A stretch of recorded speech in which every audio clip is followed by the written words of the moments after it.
Hello students, welcome to the new video lecture. तो आज तुम्हें खुशी होगी, आज हमारा लास्ट लेक्चर है इलेक्ट्रोस्टैटिक्स का। चैप्टर ऑलमोस्ट कंप्लीट हो चुका है, बस एक टॉपिक बचा है छोटा सा। ठीक है, तो उसको पढ़कर हम इस चैप्टर को कंप्लीट कर लेंगे। तो लास्ट क्लास में हमने इलेक्ट्रोस्टैटिक पोटेंशियल पढ़ा था। ठीक है, उसके कुछ फॉर्मूलाज हमारे यहाँ पे काम में आएंगे। इलेक्ट्रिक फील्ड का फॉर्मूला स्फीयर की वजह से या कंडक्टर की वजह से, और ऐसे इलेक्ट्रिक पोटेंशियल कंडक्टर की वजह से। क्योंकि आज जो भी पढ़ेंगे हम पूरा कंडक्टर से रिलेटेड पढ़ेंगे, प्रॉपर्टीज ऑफ कंडक्टर। ठीक है, तो कंडक्टर के बारे में थोड़ा बहुत तो तुम्हें पता होगा। तो कंडक्टर के पास क्या होता है? फ्री इलेक्ट्रॉन्स होते हैं। कंडक्टर के पास क्या होते हैं? Free electrons.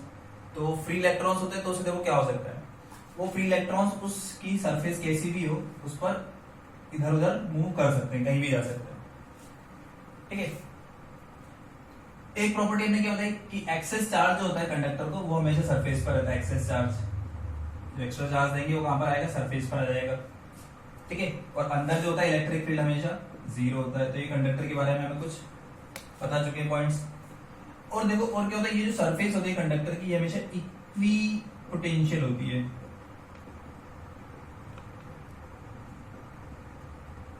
इक्विपोटेंशियल सरफेस, जो कंडक्टर होगा इसकी सरफेस क्या होगी? इक्विपोटेंशियल। ये लेंगे हम इसमें इलेक्ट्रोस्टैटिक जो चैप्टर पढ़ रहे हो उसी में। मतलब करंट फ्लो नहीं होना चाहिए। जैसे कोई वायर है, उसमें करंट फ्लो हो रहा है, बैटरी लगा दी तुमने ऐसे, तो फिर ये इक्विपोटेंशियल नहीं होगा। और यहाँ पे अंदर इलेक्ट्रिक फील्ड भी होता है, इलेक्ट्रिक फील्ड जीरो नहीं होता, क्योंकि ये इलेक्ट्रोस्टैटिक का पार्ट नहीं है। इलेक्ट्रोस्टैटिक में क्या होगा? इलेक्ट्रिक फील्ड अंदर जीरो होगा और चार्ज होगा कहां पर होगा? सरफेस पर रहेगा। और उसकी सरफेस जो होगी इक्विपोटेंशियल होगी। इक्विपोटेंशियल क्यों है सरफेस? उसका रीजन भी हम एक्सप्लेन कर सकते हैं। जैसे मान लो कोई भी दो पॉइंट है, एक पॉइंट यहां पर है, एक पॉइंट यहां पर है।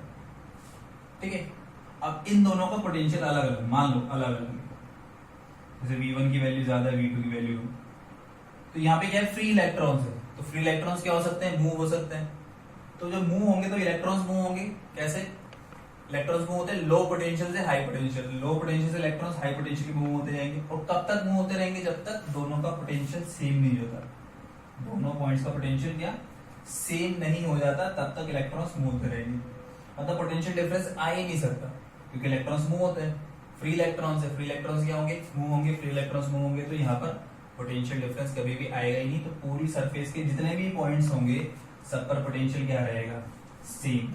इस पर, इस पर, इस पर, इस पर, इस पर, सारे पॉइंट्स पे पोटेंशियल सेम रहेगा। तो सरफेस जो होती है इक्विपोटेंशियल होती है, अंदर इलेक्ट्रिक फील्ड जीरो होता है, चार्ज जो भी एक्सेस वो हमेशा सरफेस पर आएगा। ठीक है, और इसके अलावा भी कुछ पॉइंट्स हैं तो उन सबको लिख लेते हैं हम। तो यहां पर लिख लेते हैं प्रॉपर्टीज ऑफ कंडक्टर, जो इलेक्ट्रोस्टैटिक से रिलेटेड है वही पढ़ेंगे, ध्यान रखना ना।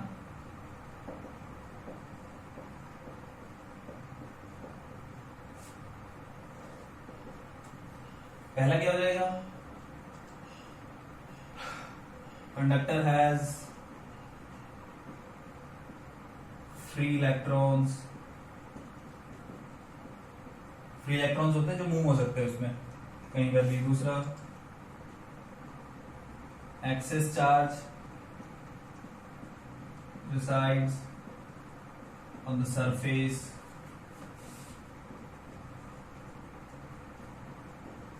of conductor।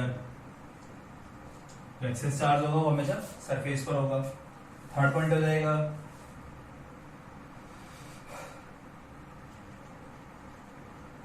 Conductors surface is always equipotential in electrostatics। मतलब यहाँ पे करंट फ्लो नहीं करवाएंगे, चार्ज को स्टैटिक रखेंगे।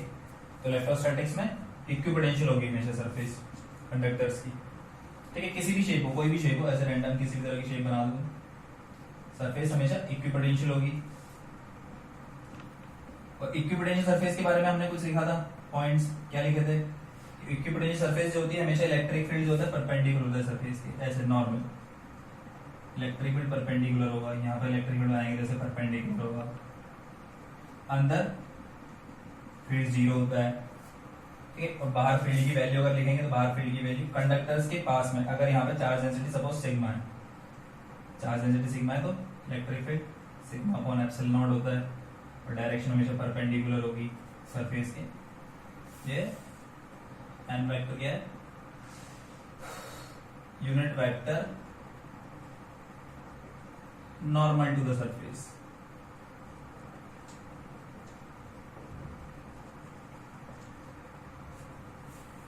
तो 4 पॉइंट में इसी को लिख लेते हैं।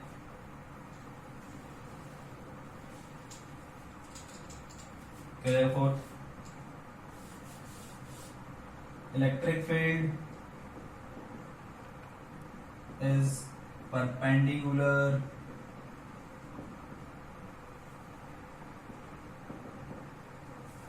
to the surface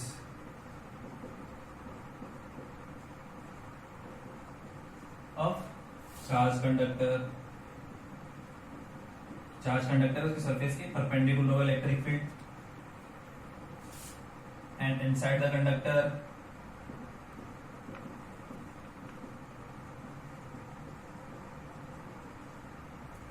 electric field is zero.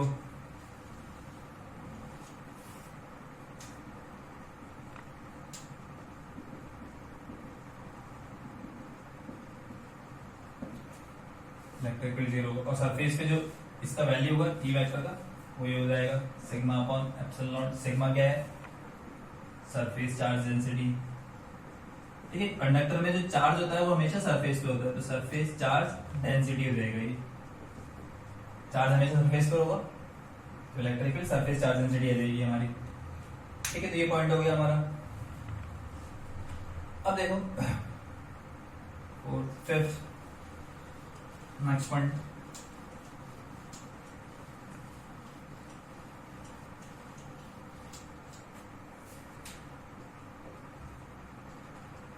जैसे मान लो इस तरह सरफेस,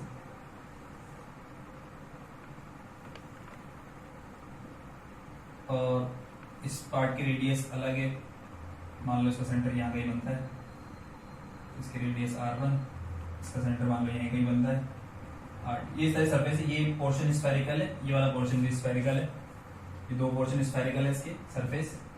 ठीक है, r1 r2 रेडियस। अब यहाँ पे पता चल रहा है r1 की वैल्यू क्या है, ज्यादा है r2 से। अब यहाँ पे चार्ज जो देंगे, ठीक है, वो यूनिफॉर्मली डिस्ट्रीब्यूट नहीं होता। यूनिफॉर्मली डिस्ट्रीब्यूट कब होता है, जब पूरी सरफेस की रेडियस सेम हो, सब जगह r रेडियस हो, तो जो स्फीयर होगा कंप्लीट स्फीयर, उसको यूनिफॉर्मली चार्ज मिलेगा। यहाँ पे यूनिफॉर्मली चार्ज नहीं मिलेगा, यहाँ पे अलग होगी चार्ज डेंसिटी, यहाँ पे अलग चार्ज डेंसिटी होगी, इस जगह अलग होगी, इस जगह अलग होगी, दोनों जगह अलग अलग होगी, बट पूरी सरफेस इक्वी पोटेंशियल होगी, सब जगह पोटेंशियल सेम रहेगा। यहाँ पर भी जो पोटेंशियल होगा वही पोटेंशियल यहाँ पर होगा। तो इस पॉइंट पे पोटेंशियल और इस पॉइंट पे पोटेंशियल दोनों सेम रहेंगे, V1 और V2 दोनों इक्वल रहेंगे। अब सिग्मा की फॉर्म में पोटेंशियल लिखा था हमने, स्फीयर है, स्फीयर के किसी पॉइंट पर पोटेंशियल की वैल्यू क्या होती है, sigma r upon epsilon not. इस पर हो जाएगा sigma 1 r1 upon epsilon not, और इस पर sigma 2 r2 upon epsilon not. तो देखो यहां से मिलेगा sigma 1 upon sigma 2 equals to r2 by r1, और sigma inversely proportional to r। इसका मतलब क्या है, जहां पर रेडियस ज्यादा है, जहां पर रेडियस ज्यादा है वहां पर चार्ज डेंसिटी जो होगी वो कम होगी, और जहां पर रेडियस कम है वहां पर चार्ज डेंसिटी ज्यादा होगी। तो जितना कम रेडियस होगा, ठीक है, शार्प की तरफ जाएंगे, शार्प रेडियस, तो वहां पर चार्ज डेंसिटी ज्यादा होगी, मतलब चार्जेस पास पास में होंगे, और जहां बड़ी रेडियस होगी वहां पे चार्जेस थोड़े दूर दूर होंगे। तो ये इस तरह से हम चार्ज डेंसिटी के बारे में बता सकते हैं। कोई ऐसे पूरा स्फीयर नहीं है, ठीक है, रैंडम सरफेस से कोई भी ऐसा बना दिया हमने, तो जिस पोर्शन की रेडियस कम है, ठीक है, वहां पे चार्ज डेंसिटी ज्यादा होगी, जिस पोर्शन की रेडियस ज्यादा है वहां चार्ज डेंसिटी कम होगी। जैसे कोई भी कंडक्टर की सरफेस के बारे में हम बता सकते हैं कहां पर चार्ज डेंसिटी ज्यादा होगी, कहां पर चार्ज डेंसिटी कम होगी। जहां पे कर्व ज्यादा दिख रहा हो, तुम्हें ज्यादा कर्व दिख रहा हो मतलब चार्ज डेंसिटी ज्यादा, जहां पे कर्व ज्यादा कम दिख रहा हो, फ्लैट दिख रहा हो, फ्लैट दिख रहा हो मतलब वहां पे चार्ज डेंसिटी कम। तो इस पॉइंट को भी ध्यान रख सकते हैं हम। सिग्मा जो होता है इनवर्सली प्रोपोर्शनल टू r होता है चार्ज डेंसिटी, ठीक है, इसके बाद नेक्स्ट पॉइंट आ जाएगा हमारा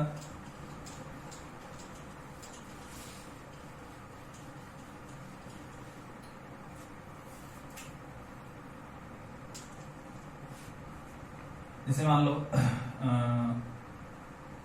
इलेक्ट्रोस्टैटिक प्रेशर ले लो।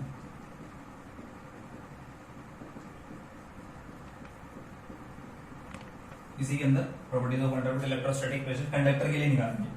तो जैसे मान लो कोई भी कंडक्टर है, ऐसे उसको चार्ज दिया हमने, चार्ज देंगे तो पूरा ऐसे सपोज पॉजिटिव चार्ज दिया, जैसे पूरी सरफेस पे चार्ज आ जाएगा, ठीक है। और अंदर चार्ज जीरो, मतलब अंदर जो इलेक्ट्रिक फील्ड होगा वो जीरो रहता है। इलेक्ट्रिक फील्ड सिर्फ बाहर रहेगा, वो बाहर सरफेस पर या सरफेस के जस्ट पास में किसी पॉइंट पे निकालेंगे इलेक्ट्रिक फील्ड, तो इलेक्ट्रिक फील्ड कितना आता है हमारा सिग्मा अपॉन एप्सिलॉन नॉट। ये हमारा इलेक्ट्रिक फील्ड होता है, सरफेस के परपेंडिकुलर होता है। अब हमें निकालना है प्रेशर कितना लग रहा होगा यहाँ पर, तो हम क्या कर रहे हैं उसके लिए पहले फोर्स निकालेंगे, फिर फोर्स से प्रेशर निकालेंगे। तो इस स्फीयर को मैं दो पोर्शन में डिवाइड कर रहा हूँ, ठीक है। दो पोर्शन में कैसे, एक ले रहा हूं मैं छोटा सा यहाँ पर, इस जगह पे इतना सा पोर्शन लिया, छोटा सा पोर्शन बिल्कुल, और इसका सरफेस एरिया मान लिया हमने ds। इतना सा पोर्शन लिया, इसका सरफेस एरिया ds मान लिया, उसमें चार्ज बहुत कम होगा, मान लो चार्ज डेंसिटी सिग्मा है इसकी, ठीक है, इस जगह पर। तो इस पे चार्ज की वैल्यू क्या हो जाएगी, छोटे से पर dq equals to sigma into ds। इतना सा पोर्शन लिया, चार्ज डेंसिटी क्या होती है, चार्ज अपॉन एरिया, ठीक है, चार्ज अपॉन एरिया, तो चार्ज की वैल्यू एरिया से मल्टीप्लाई कर देंगे। यहाँ पे चार्ज डेंसिटी सिग्मा मान लिया हमने, तो इस जगह क्या हो जाएगा सिग्मा इंटू ds। ये इस पे इतने से पोर्शन पे चार्ज हो गया। अब देखो इस पॉइंट, इसके जस्ट अंदर में यहाँ पर एक पॉइंट ले रहा हूं, इस जगह पर ये वाला पॉइंट। अब ये पॉइंट कहां पर आ गया, कंडक्टर के अंदर आ गया ये वाला पॉइंट। ये जो जस्ट अंदर जो लिया है ये पॉइंट कहां पर आ गया, कंडक्टर के अंदर। और कंडक्टर के अंदर इलेक्ट्रिक फील्ड क्या होता है, जीरो होता है। अब देखो इसको मैंने स्फीयर को दो पोर्शन में बांटा है, कौन कौन से, एक तो ये वाला पोर्शन होगा ds वाला, और रिमेनिंग दूसरा पोर्शन रिमेनिंग वाला हो जाएगा ये पूरा। अब इतने से पोर्शन में dq चार्ज है, ये चार्ज डेंसिटी बोलते सिग्मा है, सिग्मा चार्ज डेंसिटी है, ठीक है। अब इतने से पोर्शन की वजह से इस पॉइंट पे इलेक्ट्रिक फील्ड होगा, इतना सा चार्ज है dq चार्ज, इस dq चार्ज की वजह से इस डायरेक्शन में इलेक्ट्रिक फील्ड होगा। ये पॉजिटिव चार्ज है dq, पॉजिटिव की वजह से अवे फ्रॉम वो E1, ठीक है। और जो रिमेनिंग वाला पोर्शन है, रिमेनिंग वाले पोर्शन की वजह से इलेक्ट्रिक फील्ड किधर होगा, थोड़ा दिमाग लगाओ। देखो जो रिमेनिंग पोर्शन है उसकी वजह से इलेक्ट्रिक फील्ड जो होना चाहिए वो E1 के जस्ट अपोजिट होना चाहिए और उसी की इक्वल होना चाहिए। क्यों, क्योंकि नेट इलेक्ट्रिक फील्ड अंदर क्या है, जीरो, मतलब इस पॉइंट पे मुझे इलेक्ट्रिक फील्ड जीरो बनाना है। ये छोटा सा पॉजिटिव चार्ज, इसकी वजह से अवे फ्रॉम इलेक्ट्रिक फील्ड इधर आएगा, तो जो रिमेनिंग पोर्शन होगा इसकी वजह से इलेक्ट्रिक फील्ड क्या आएगा इधर E2, ठीक है। तो ये पॉइंट 1 ले लिया हमने, पॉइंट P, ठीक है। तो electric field at P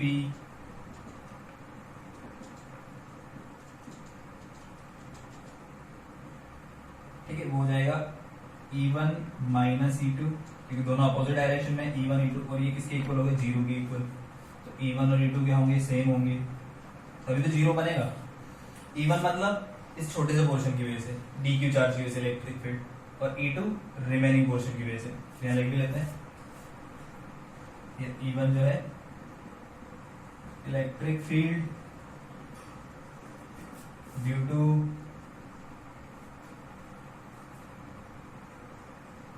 charge dq, ठीक है, जो पॉइंट चार्ज हमने कंसीडर किया है छोटा सा, ठीक है। और E2 किसकी वजह से, इलेक्ट्रिक फील्ड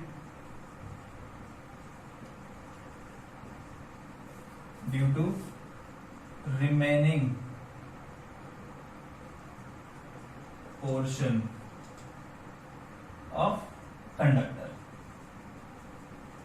तो कंडक्टर उसके रिमेनिंग पोर्शन की वजह से हो जाएगा E2 का वैल्यू, और दोनों इक्वल आएंगे तभी जीरो बनेगा, क्योंकि अंदर नेट इलेक्ट्रिक फील्ड जीरो होता है। नेट इलेक्ट्रिक फील्ड जीरो मतलब पॉजिटिव, इसकी वजह से इधर होगा तो इसकी वजह से इधर होगा, तो नेट जीरो हो जाएगा, ठीक है। एक तो ये हो गया। पॉइंट, अब दूसरा पॉइंट ले लेते हैं हम इसके जस्ट बाहर की तरफ, ठीक है। तो इलेक्ट्रिक जो कंडक्टर होता है उसकी सरफेस पर या सरफेस के जस्ट बाहर जो इलेक्ट्रिक फील्ड होता है वो सिग्मा अपॉन एप्सिलॉन नॉट होता है, टोटल नेट इलेक्ट्रिक फील्ड। अब मैंने दो पोर्शन में लिया, दो पोर्शन में, तो एक ये वाला डीएस वाला, तो इसकी वजह से इधर आएगा E1, ठीक है, और जो रिमेनिंग पोर्शन है उसकी वजह से भी इधर ही आएगा E2। तो दोनों क्या हो जाएंगे, ऐड। इस पॉइंट को Q ले लेते हैं, इस पॉइंट को Q कंसीडर कर लिया, तो electric field at point Q, तो पॉइंट Q पे इलेक्ट्रिक फील्ड क्या हो जाएगा, E1 प्लस E2, और E1 प्लस E2 की वैल्यू क्या होगी, सिग्मा अपॉन एप्सिलॉन नॉट, क्योंकि सरफेस पर या सरफेस के जस्ट बाहर किसी भी पॉइंट पर नेट इलेक्ट्रिक फील्ड ये होता है हमारा। और E1 E2 सेम है, तो E1 की जगह भी क्या लिख देंगे हम, E2 लिख देंगे, तो E2 plus E2 sigma upon epsilon not, तो E2 की वैल्यू क्या आ जाएगी, sigma upon 2 epsilon not.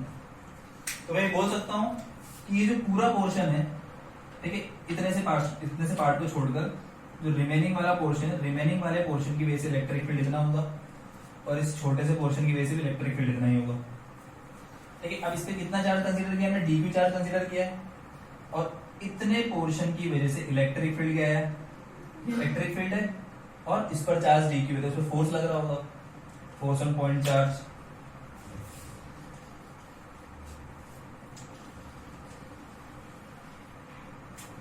the force on point charge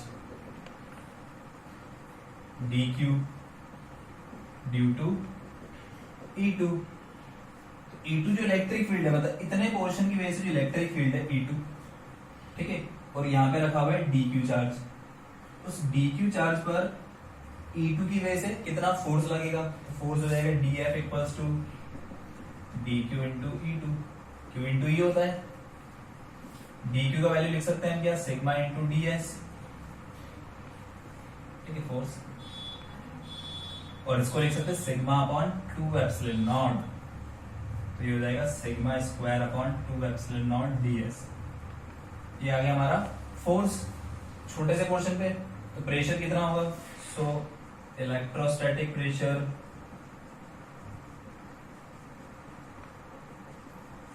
होता है हमारा force upon area, dF by ds, force upon area. तो देखो वहां से ऊपर से dF बाय ds किसकी तरह दिखेगा, dF अपॉन ds किसकी तरह दिखेगा, तो प्रेशर आ जाएगा हमारा sigma square upon 2 epsilon not. तो ये इलेक्ट्रोस्टैटिक प्रेशर होता है, मतलब कोई भी कंडक्टर है, ठीक है, उसका किसी जगह सरफेस चार्ज डेंसिटी सिग्मा है, तो वहां पर इलेक्ट्रोस्टैटिक प्रेशर की वैल्यू क्या हो जाएगी, sigma square upon 2 epsilon not. ये इलेक्ट्रोस्टैटिक प्रेशर होता है, ठीक है, और ये किस डायरेक्शन में लगेगा, ऐसे बाहर की तरफ लगेगा, इस तरफ, क्योंकि फोर्स इधर लग रहा है तो प्रेशर भी इधर की तरफ लगेगा। तो उस प्रेशर की वजह से देखो क्या होता है, जैसे मैं कोई बबल है, सोप बबल को अगर चार्ज दूं, तो चार्ज देने से क्या होगा, उस पर इलेक्ट्रोस्टैटिक प्रेशर लगेगा ऐसे इस डायरेक्शन में, और उस प्रेशर की वजह से क्या होगा, उसका रेडियस थोड़ा सा बढ़ जाएगा, रेडियस क्या होगा, थोड़ा सा बढ़ जाएगा उसका, ठीक है। तो हम ऐसा बोल सकते हैं कोई भी सोप है, सोप बबल है या लिक्विड ड्रॉपर है, तो सोप बबल को हमने चार्ज दिया, तो चार्ज देने पर सोप बबल का रेडियस बढ़ जाएगा, चाहे वो पॉजिटिव दे या नेगेटिव दे, ठीक है।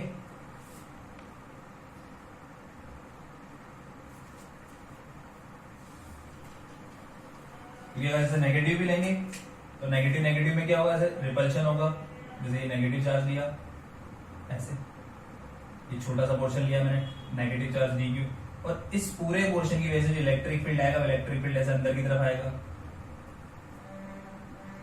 तो सिग्मा अपॉन 2 एप्सिलॉन नॉट। तो नेगेटिव चार्ज इलेक्ट्रिक फील्ड है तो फोर्स इधर लगेगा, फोर्स इधर ही लगेगा, क्योंकि इलेक्ट्रिक फील्ड के अपोजिट डायरेक्शन में फोर्स लगता है, तो चाहे नेगेटिव हो या पॉजिटिव हो, फोर्स बाहर की तरफ ही लगेगा, फोर्स बाहर की तरफ लगेगा तो हमेशा रेडियस बढ़ेगी उसकी। और भी क्वेश्चन बन सकते हैं, इसमें कैसे बन सकते हैं, जैसे मान लो क्वेश्चन में दीजिए, जैसे कोई भी एक मेटलिक, सपोज ब्रास का या स्टील का, किसी का भी एक हमने स्फीयर बना दिया मेटल का, और उस मेटल की पर्टिकुलर एक ब्रेकिंग स्ट्रेंथ होगी या ब्रेकिंग स्ट्रेस कोई कुछ भी मान लो, जैसे मान लो 4 × 10⁶ न्यूटन पर मीटर स्क्वायर, ये ब्रेकिंग स्ट्रेस होगी। अब इस पर चार्ज कितनी चार्ज डेंसिटी बनाए इसकी कितना चार्ज डेंसिटी दे इसको, सिग्मा की वैल्यू कितनी हो जिससे ये ब्रेक हो जाए। देखो ये ब्रेकिंग स्ट्रेस है, स्ट्रेस लिख दिएगा। तो ब्रेकिंग स्ट्रेस क्या है, ठीक है, इतना स्ट्रेस अगर अप्लाई करेंगे, मान लो इसका वैसे कुछ वैल्यू अलग होगा, 10⁸ हो सकता है। इतना स्ट्रेस अगर आपने दिया तो ये क्या हो जाएगा, ब्रेक हो जाएगा। अब स्ट्रेस कैसे मिलेगा, जैसे जैसे मैं चार्ज बढ़ाता जाऊंगा इसके ऊपर, जैसे जैसे मैं क्या करता जाऊंगा, चार्ज की वैल्यू को इंक्रीज करता जाऊंगा, जो इस पर फोर्स प्रेशर की वैल्यू है वो बढ़ती जाएगी। प्रेशर क्या होता है, इलेक्ट्रोस्टैटिक प्रेशर σ²/2ε0। चार्ज बढ़ाएंगे तो चार्ज डेंसिटी बढ़ेगी, और चार्ज डेंसिटी बढ़ेगी तो प्रेशर बढ़ेगा। और एक पर्टिकुलर प्रेशर पे क्या होगा, अगर ये प्रेशर की जो वैल्यू इलेक्ट्रोस्टैटिक प्रेशर पर ज्यादा होगी ब्रेकिंग स्ट्रेस से, इलेक्ट्रोस्टैटिक प्रेशर जो है वो हो गया हमारा ज्यादा, किससे, ब्रेकिंग स्ट्रेस से। तो ये ऐसे फट जाएगा, टूट जाएगा, ये ब्रेक हो जाएगा। तो इसका मतलब मैं σ²/2ε0 ग्रेटर देन 4 × 10⁸ तो यहां से मैं 2ε0 को उधर ले जाऊंगा, ε0 की वैल्यू 8.85 10⁻⁻12। तो उससे मुझे किसकी वैल्यू मिल जाएगी, सिग्मा की। फिर हमसे ये भी पूछ सकते हैं क्वेश्चन में कि यहाँ पर इलेक्ट्रिक फील्ड की वैल्यू क्या होगी सरफेस पर, तो E=σ/ε0, कंडक्टर की सरफेस पर इलेक्ट्रिक फील्ड, तो सिग्मा आ जाएगा हमारे पास, ε0 से डिवाइड कर देंगे, क्या मिल जाएगा, इलेक्ट्रिक फील्ड आ जाएगा। तो इस तरह के क्वेश्चन को कर सकते हैं। तो ये इलेक्ट्रोस्टैटिक प्रेशर का फॉर्मूला होता है σ²/2ε0, इसको हम ध्यान में रख सकते हैं। ठीक है, ये वाला फॉर्मूला हमें एक और जगह मिलेगा, उसको हम कैपेसिटर नेक्स्ट चैप्टर में पढ़ेंगे। तो ये हो गया हमारा इलेक्ट्रोस्टैटिक प्रेशर E=σ²/2ε0, तो इसको हम ध्यान रख सकते हैं। चलो नेक्स्ट बात करते हैं हम, next one, cavity inside conductor.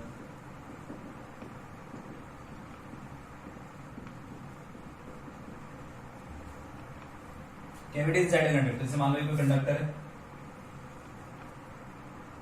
इसके अंदर कैविटी बना दी हमने ऐसे, ठीक, मतलब यहाँ पर चार्ज मटेरियल इस जगह पर, और ये वाली जगह खाली है पूरी, अंदर होलर वैक्यूम है, ठीक है। अब यहाँ पर इस पे चार्ज नहीं, बिल्कुल मान लो चार्ज दे भी दूं मैं, यहाँ पर इस जगह चार्ज दे दिया, जैसे पॉजिटिव चार्ज दे दिया, एक्सेस चार्ज जितना भी देते हैं वो सरफेस पर आएगा, यहाँ पर नहीं आएगा, इस जगह पर यहाँ पर नहीं आएगा चार्ज। चार्ज हमेशा आउटर सरफेस पर आता है, ठीक है। तो एक्सेस चार्ज जितना भी होता है वो हमेशा कहाँ पर आएगा, आउटर सरफेस पर आएगा। तो एक्सेस चार्ज जितना भी होगा आउटर सरफेस पर, जैसे चार्ज दिया हमने तो यहीं पर रहेगा +Q, अंदर नहीं आएगा चार्ज, अंदर चार्ज की वैल्यू 0 होगी, ठीक है। यहाँ पर इलेक्ट्रिक फील्ड 0 होगा, यहाँ पे चार्ज नहीं, यहाँ पर भी इलेक्ट्रिक फील्ड 0 होगा। उसको गॉस लॉ से प्रूव कर सकते हैं कैसे, जैसे गॉसियन सरफेस बनाएंगे, charge enclose by Gaussian surface 0, तो इलेक्ट्रिक फील्ड भी 0। तो क्या होता है हमारा E.ds = Qin/ε0, और Qin का वैल्यू हमारा क्या है, 0 आ रहा है, Qin 0, अंदर चार्ज ही नहीं है, तो इलेक्ट्रिक फील्ड भी क्या होगा, 0, यहाँ पर यहाँ पर यहाँ पर सब जगह 0 होगा, ठीक है। अब मैं नेक्स्ट क्या कर रहा हूँ, मैं कैविटी के अंदर एक पॉइंट चार्ज रख रहा हूँ। क्या किया हमने, यहाँ पर एक पॉइंट चार्ज रख दिया +Q, ठीक है। बाहर नहीं है चार्ज, सिर्फ अंदर चार्ज ले रहे हैं।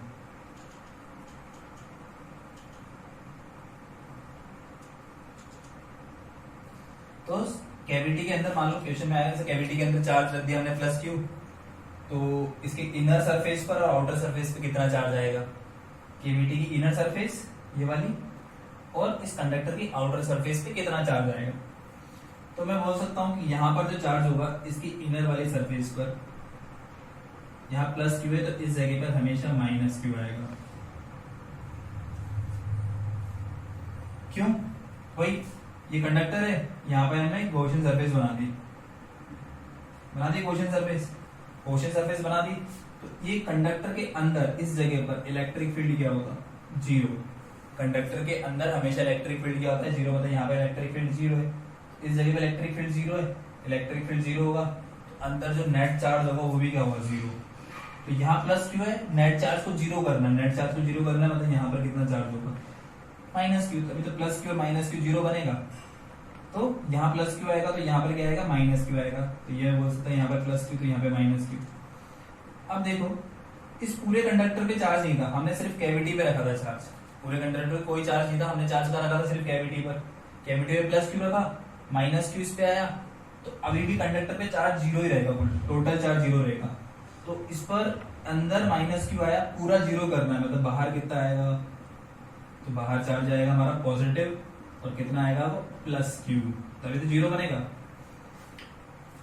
देखो यहाँ पे क्या हो रहा है, चार्ज इंड्यूस हो रहा है, ठीक है, ट्रांसफर नहीं हो रहा, मतलब इसका कुछ पोर्शन इधर नहीं जा रहा। तो ये प्लस क्यू है, ठीक है, तो ये इनर वाले सरफेस में माइनस क्यू चार्ज आएगा हमेशा, अगर यहाँ प्लस क्यू है तो, और यहाँ माइनस क्यू है तो बाहर अपने आप क्या आ जाएगा, प्लस क्यू आ जाएगा, बाहर अपने आप क्या आ जाएगा, प्लस क्यू। तो ये चार्ज आ जाएगा इस पे प्लस क्यू ऐसे। अब मान लो इस पर पहले से ही चार्ज था प्लस क्यू, किसके ऊपर, कंडक्टर के ऊपर। हमने कैविटी के अंदर चार्ज रख दिया प्लस क्यू, अब क्या होगा, यहां पर आ जाएगा माइनस क्यू। अब इस पे टोटल तो प्लस क्यू ही रहेगा, पूरे पर टोटल प्लस क्यू ही रहेगा। यहाँ माइनस क्यू आया तो पूरे पर प्लस क्यू बनाना है, मतलब इसको कितना मिलेगा, तो देखो Q plus Q minus Q करेंगे तो वापस क्यू ही मिलेगा। तो यहाँ माइनस क्यू आएगा तो अपने आप इधर प्लस क्यू आ जाएगा, तो बाहर वाले जो आउटर सरफेस होगी वहां पे चार्ज की वैल्यू क्या हो जाएगी, क्यू प्लस क्यू।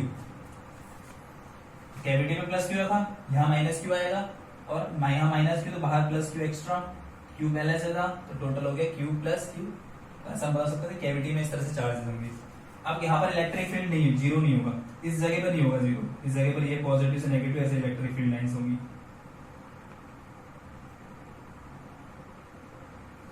ठीक है। यहाँ पर जीरो होगा अभी भी, कंडक्टर के अंदर इस वाले पोर्शन में अभी भी जीरो होगा, और बाहर जीरो नहीं होगा। बाहर जो भी चार्ज डेंसिटी बनेगी उसके according sigma upon epsilon not हो जाएगा इलेक्ट्रिक फील्ड, ठीक है। तो ऐसा बता सकते हैं इलेक्ट्रिक फील्ड कहाँ पर जीरो होगा, कहाँ पर नहीं होगा। तो ये होगी हमारी कैविटी की बात, ठीक है।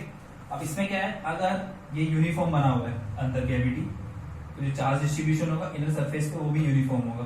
बट अगर मैं तुमने ऐसे बना दी टेढ़ी मेढ़ी बना दी, ठीक है, तो चार्ज डिस्ट्रीब्यूशन फिर यूनिफॉर्म नहीं होगा। जहाँ पे सरफेस हमारी कम होगी वहां पर चार्ज डेंसिटी ज्यादा होगी, जहाँ पे सरफेस थोड़ी रेडियस ज्यादा होगी, मतलब रेडियस की वैल्यू ज्यादा होगी, वहाँ चार्ज डेंसिटी कम होगी, तो नॉन यूनिफॉर्म चार्ज डिस्ट्रीब्यूशन होगा, ठीक है। तो स्फीयर बना पूरा कंप्लीट, तो चार्ज डिस्ट्रीब्यूशन यूनिफॉर्म, अगर नहीं बना तो ध्यान रखना चार्ज सेंटर में होना चाहिए हमारा। तो ये कैविटी वाली बात होगी। हम नेक्स्ट पॉइंट पे जाते हैं, अर्थिंग का कंडक्टर। अब कंडक्टर को हम कनेक्ट करते हैं किससे, अर्थ से।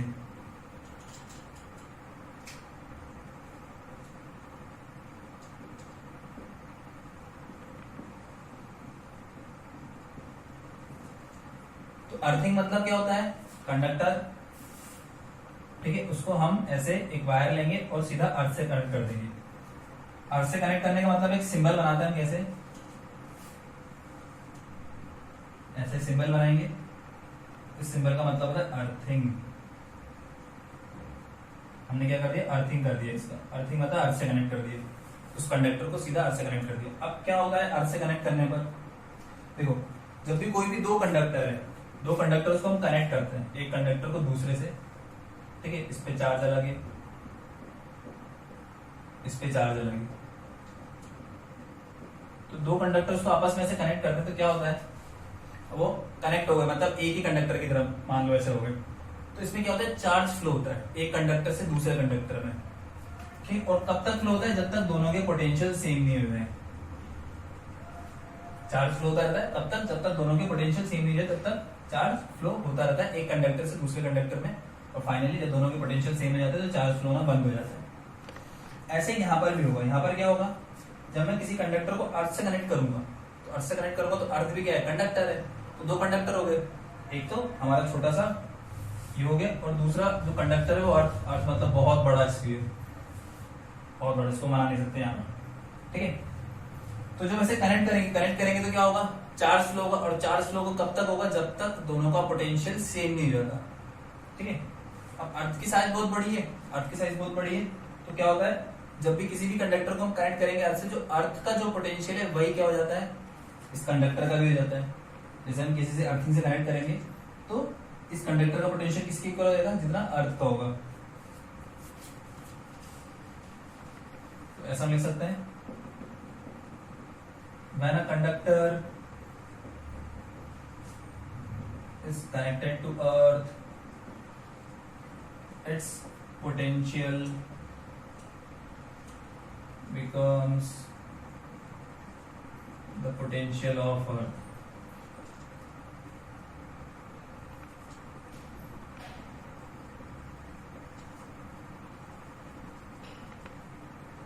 which is considered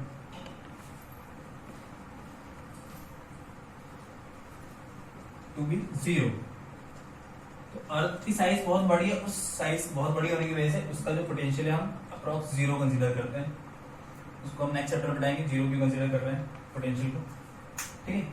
साइज से रिलेटेड है। तो जब भी मैं किसी कंडक्टर को अर्थ से कनेक्ट करूंगा तो उसका पोटेंशियल क्या हो जाएगा, जीरो हो जाएगा। उसका पोटेंशियल जीरो, वी की वैल्यू जीरो।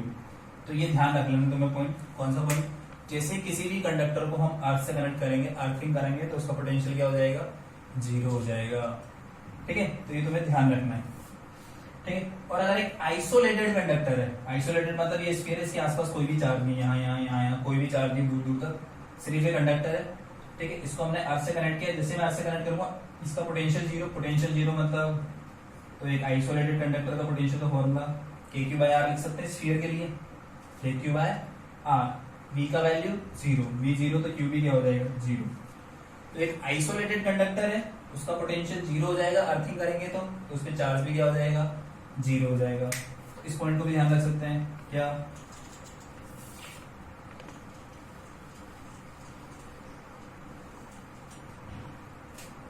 when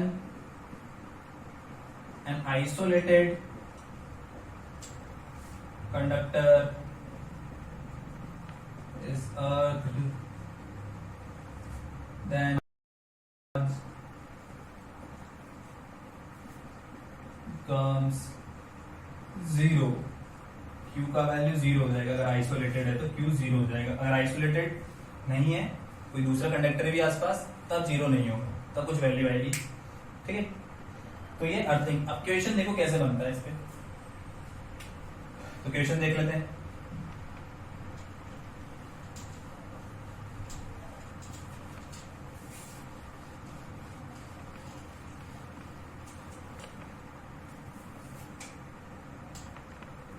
जैसे मान लो ये स्फेरिकल शेल है, एक ये और ये दोनों कंसेंट्रिक है, तो बना नहीं कंसेंट्रिक।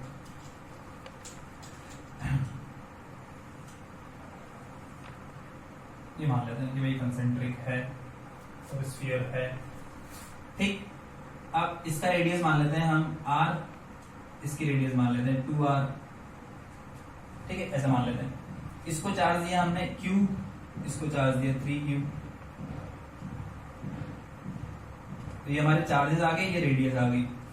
अब क्वेश्चन में क्या बोला हमने, क्वेश्चन में बोला कि इस बाहर वाले को हमने कर दिया अर्थिंग, बाहर वाले को क्या कर दिया, अर्थिंग करने दिया, तो इस पे चार्ज कितना होगा, इसको अर्थ से कनेक्ट किया, इस पे चार्ज कितना आ जाएगा, मतलब इस पर चार्ज की वैल्यू क्या होगी, इसको बता सकते हैं, ठीक है। मान लो इस पे चार्ज हो गया हमारा क्या, क्यू डैश हो गया चार्ज, कितना हो गया, क्यू डैश। इस पे चार्ज कितना आ गया, बाहर वाले पर क्यू डैश चार्ज आ गया, ऐसा मान लेते हैं। तो इसको नहीं करते, अंदर वाले को कर लेते हैं, अंदर वाले से अच्छे समझ में आएगा। इस पे क्यू, इस पे 3q, और अंदर वाले को क्या कर दिया हमने, अर्थ से कनेक्ट कर दिया। क्या कर दिया हमने, अंदर वाले को अर्थ से कनेक्ट कर दिया, ठीक है। अब क्या होगा, इससे चार्ज फ्लो होगा किसमें, कंडक्टर में, अर्थ में, सॉरी। इसको किससे कनेक्ट किया हमने, अर्थ से कनेक्ट किया, तो चार्ज फ्लो होगा इससे अर्थ में, और तब तक फ्लो होगा जब तक इसका पोटेंशियल जो है वो किसके इक्वल नहीं हो जाए, अर्थ के इक्वल। अर्थ के इक्वल मतलब इसका पोटेंशियल मान लो ये ए है और ये बी है, तो बी का वैल्यू क्या हो जाना चाहिए, जीरो। तब तक चार्ज फ्लो होगा इससे इसमें जब तक इसका पोटेंशियल जीरो नहीं होता। तो इसे चार्ज फ्लो हुआ, और चार्ज फ्लो हुआ तो फाइनल चार्ज इस पे मान लो, इस पे चार्ज आ गया फाइनल कितना, क्यू डैश आ गया।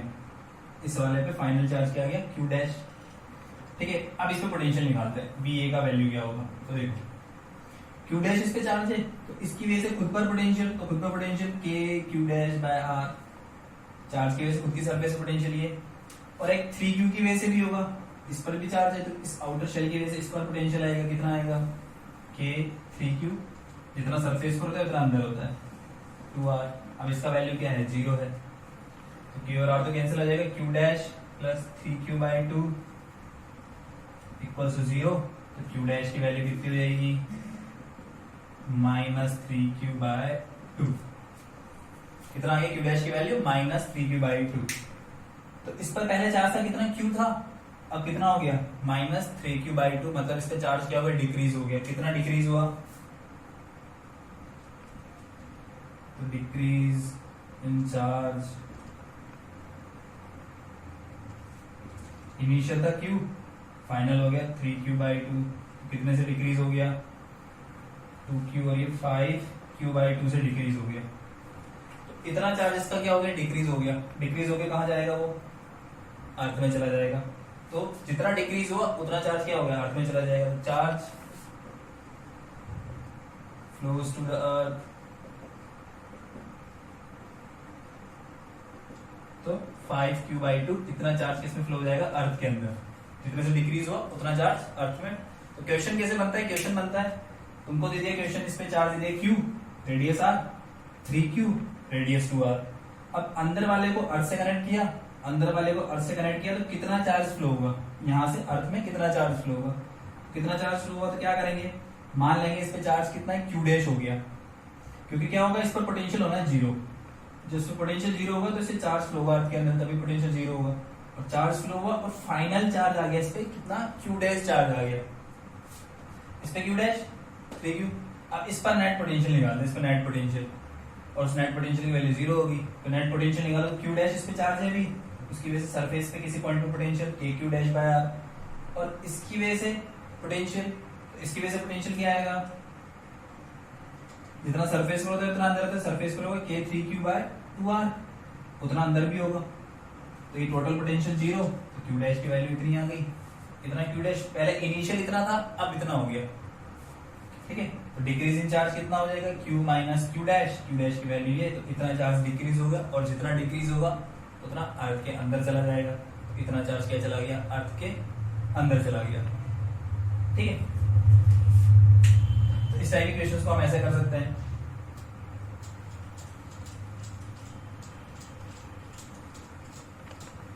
मान लो एक और क्वेश्चन करते हैं, 3 ले लेते हैं यहाँ पर, सेकंड एग्जांपल, एक शेल, दूसरी शेल, तीसरी शेल, रेडियस एक की r ले लेते हैं, 2r 3r, चार्ज पे q ले लेते हैं, इसको 2q ले लेते हैं, और इस पर ले लेते हैं 3q, ठीक है। और सेकंड वाले को, इस वाले को, ये इसको a, ये b और ये c, तो b वाले को हमने क्या कर दिया अर्थ से कनेक्ट कर दिया, और जैसे b वाले को अर्थ से कनेक्ट करेंगे तो इस कितना चार्ज अर्थ में फ्लो होगा, मान लो ऐसा पूछ लिया, या फिर इस पर कितना चार्ज आ जाएगा या अर्थ में कितना चार्ज फ्लो होगा, तो हम क्या करेंगे, मान लेंगे कि इस पे चार्ज कितना आ गया q डैश, वापस क्या मान लेंगे इस पे कितना चार्ज आएगा q डैश, क्योंकि चार्ज फ्लो होगा तो चेंज होगा, चार्ज चेंज होगा, चेंज होकर कितना रहेगा q डैश रहेगा। अब इस पर पोटेंशियल निकालेंगे b पर, और उसको 0 के इक्वल पुट कर देंगे, निकालो पोटेंशियल, तो खुद ही की वजह से होगा, क्या होगा k q dash upon 2r, एक अंदर वाले इस q चार्ज की वजह से होगा, तो q चार्ज की वजह से इस पॉइंट पर पोटेंशियल, तो बाहर है कितना डिस्टेंस पर है 2r डिस्टेंस पर, तो 2r डिस्टेंस पर तो पोटेंशियल हो जाएगा kq बाय r, r की वैल्यू 2r के इक्वल, 2r रेडियस है तो 2r, और इसकी वजह से भी पोटेंशियल निकालेंगे, तो इसकी वजह से पोटेंशियल क्या आएगा, जितना सरफेस पर होगा उतना ही अंदर होगा, तो इसके सरफेस पर खुद की वजह से पोटेंशियल k3q बाय 3r, उतना अंदर, और ये 0 के इक्वल, तो qr कैंसिल हो जाएगा, ये q dash by 2 plus q by 2 plus q equal to 0, ठीक है। ये q प्लस 3q बाई 2 होगा, उधर जाएगा, तो q डैश की वैल्यू हो जाएगी माइनस 3q, तो q डैश की वैल्यू आएगी कितने आएगी माइनस 3q, तो पहले 2q था अब कितना हो गया माइनस 3q, तो डिक्रीज इन चार्ज, ये चार्ज डिक्रीजेस बाय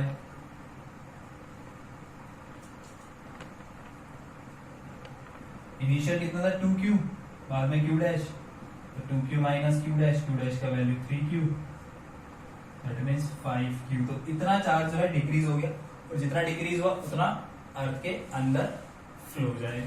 तो उल्टा भी बोल सकते हैं कि अर्थ से स्फीयर में कितना चार्ज आया, तो इधर से 5q गया, मतलब इधर से कितना आया -5q। तो 2q पहले से था, -5q इधर से आया, तो 2q minus 5q equals to -3q। तो इस पर जो फाइनल चार्ज होगा वो -3q हो जाएगा, ऐसा बोल सकते हैं। ठीक है,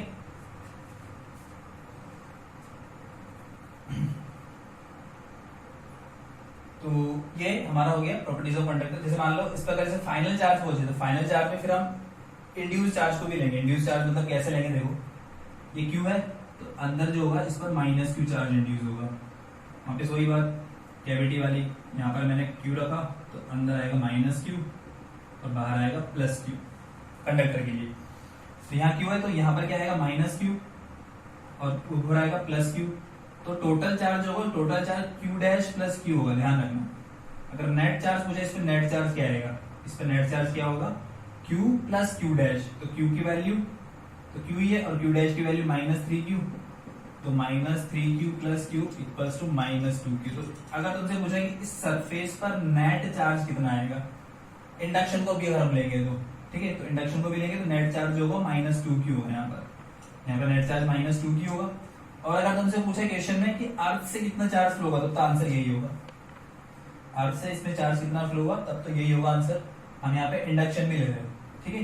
तो इंडक्शन जब लेंगे तो इनर सरफेस पर -Q, इनर सरफेस पे कितना -Q, और आउटर पे Q डैश के साथ एक्स्ट्रा +Q और आएगा तो Q डैश +Q, मतलब टोटल -2Q होगा आउटर पे। तो तुम चाहो तो टोटल चार्ज बता सकते हो, टोटल चार्ज अभी भी इतना ही रहेगा, -Q -2Q मतलब -3Q रहेगा, टोटल चार्ज वही रहेगा। अगर अलग से पूछा, अलग से मतलब इनर सरफेस पे कितना होगा, आउटर पे कितना होगा, तो इनर पे आएगा कितना -Q, क्योंकि यहाँ पर +Q था, तो इनर पे -Q आएगा, यहाँ -Q आएगा तो बाहर +Q, टोटल -2Q। फिर तुमसे पूछा कि इसकी इनर सरफेस पे कितना चार्ज होगा, तो इसकी इनर सरफेस पे +2Q आएगा, क्यों, क्योंकि यहाँ पे -Q है, तो यहाँ +2Q, यहाँ +2Q आएगा तो यहाँ -2Q। तो अगर अलग से पूछा तुमसे कि जो आउटर मोस्ट जो है शेल, आउटर मोस्ट शेल के इनर वाली सरफेस पे कितना चार्ज +2Q, आउटर सरफेस पे कितना चार्ज Q, टोटल चार्ज की बात करेंगे तो टोटल चार्ज अभी भी 3Q ही है। तो ये चीज भी ध्यान रखना। चार्ज को इंड्यूस भी कर सकते हैं, इंड्यूस करने से इनर आउटर पे अलग अलग स्पेशली चार्ज पूछता है तो उसको बता सकते हैं। इनर पे -2Q, -Q, इस पे -2Q, इस पे +2Q और इस पर Q। तो ये चीज तुम्हें ध्यान रखनी है क्या, जैसे ये कंसेंट्रिक शेल्स है ऐसे, ठीक है। तो यहां पर अगर चार्ज +Q है तो यहां पर हमेशा -Q आएगा इसकी इनर वाली पे, इस पर +Q है टोटल, तो इस पर हमेशा -Q आएगा, और इसकी इनर वाली पे 0 रहेगा, क्योंकि यहाँ इलेक्ट्रिक फील्ड नेट 0 है, ठीक है। तो यहाँ पर अंदर वाले सरफेस पे चार्ज यहाँ नहीं आता है, यहाँ +Q, यहाँ -Q, ठीक है। जैसे मान लो यहाँ पर +Q है इस जगह पर, या इधर -Q है, आउटर वाली सरफेस में -Q है, तो यहाँ हमेशा +Q आएगा, ये ध्यान रखना। यहाँ -Q तो यहाँ +Q, यहाँ +Q तो यहाँ -Q। तो इस तरह से चार्ज इंड्यूस करना ध्यान रख सकते हैं, कैसे करना है चार्ज इंड्यूस। तो ये हो गया हमारा अर्थिंग वाला पोर्शन, ठीक है। तो ये प्रॉपर्टीज ऑफ कंडक्टर हमारी कंप्लीट हो चुकी है, और इसके साथ ये चैप्टर भी हमारा कंप्लीट हो चुका है, इलेक्ट्रोस्टैटिक्स।